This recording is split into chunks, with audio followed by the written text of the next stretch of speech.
Yan. Sige, next. Don't copy.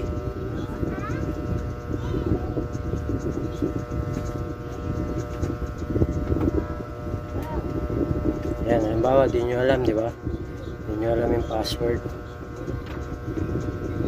Yan. So, hindi tayo makatawid kasi nga may password. Hindi natin alam. No?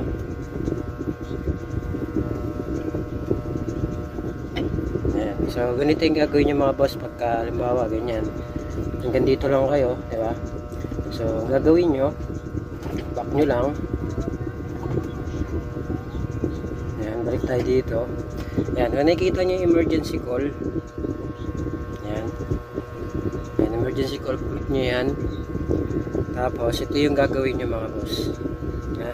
Kailangan na naka-factory reset siya. Ha? Yung gusto nyo na siya i-set up, tapos hindi nyo siya magamit. Okay? Kasi kung naka-open siya, tapos emergency call yung gagamitin nyo, hindi po siya gagana. Kailangan reformat muna. Okay? Galing siya sa reformat. Okay? Para magamit nyo to. So, gawin nyo.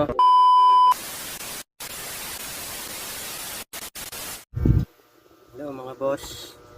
Baka meron kayong ganitong phone, Realme 5i. Okay? Then, nakalimutan nyo yung password nyo. So, tuturo ko sa inyo kung paano ma-unlock yung inyong cellphone. Okay? Yung mga ganitong version is Android 10 to mga boss. Try nyo na lang sa ibang mga phone. Basta Android 10 pababa. Okay? So, ito ay gagawin natin. Halimbawa, nakalimutan nyo yung password nyo, lalo na kung may Google account. Okay? So, hindi nyo magawa or di nyo siya ma-unlock kasi nga, nangihingi siya ng Google account. Okay? Kahit na sabihin natin na may password to. Okay? So, pag nireformat nyo siya, ay meron pa rin. Okay? Ang gagawin natin mga boss, ituturo ko sa inyo. Okay? Na hindi tayo gagamit ng PC or laptop. Okay? So, gagawin natin ay sarili niya lang mismo. Okay? Yung code lang na gagamitin natin. Okay? So, para lang to sa mga baguhan. Okay? Kung nalock yung inyong cellphone, Android 10 version, so try nyo na lang din ito. Okay? So, gagawin natin, off lang muna natin to. Off lang muna natin. Ayan. Realme 5i to mga boss. Ayan, Realme 5i. Baka may ganito kayong phone. Then, ang gagawin natin,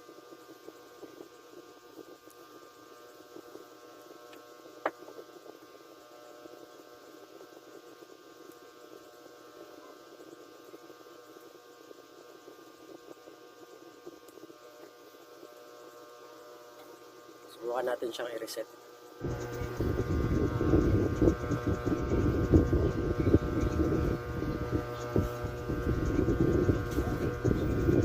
Ayan. Try natin siyang reset. 7475. Ayan. Format.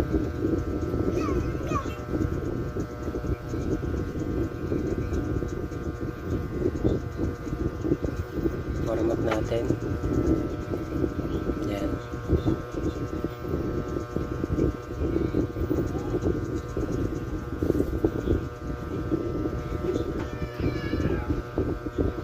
Ganyan natin.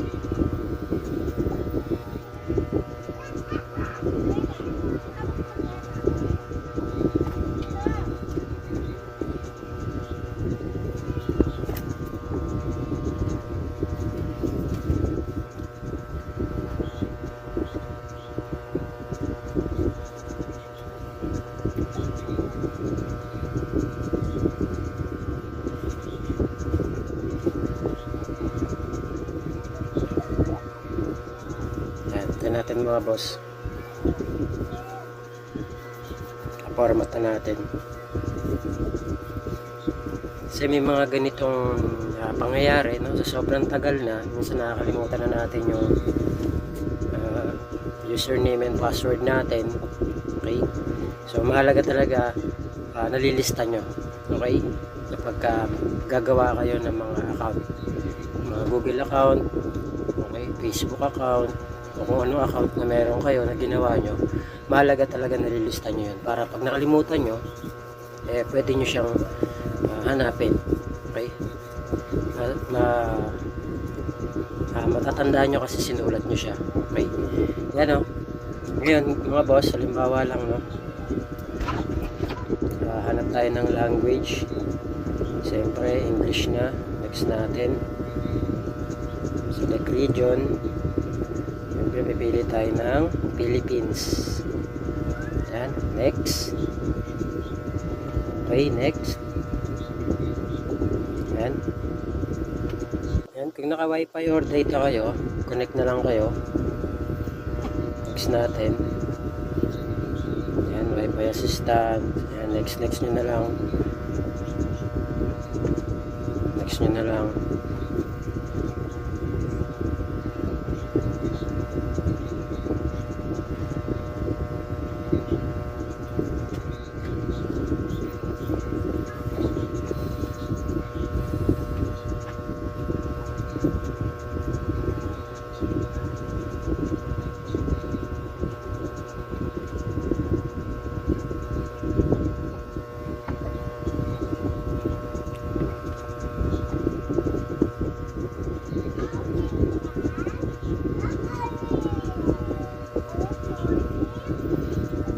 Yan.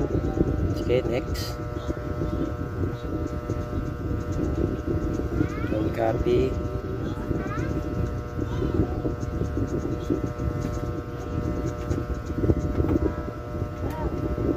Yan, halimbawa, di nyo alam, di ba? Di nyo alam yung password. Yan. So, hindi tayo makatawid kasi nga yung password hindi natin alam. Yan.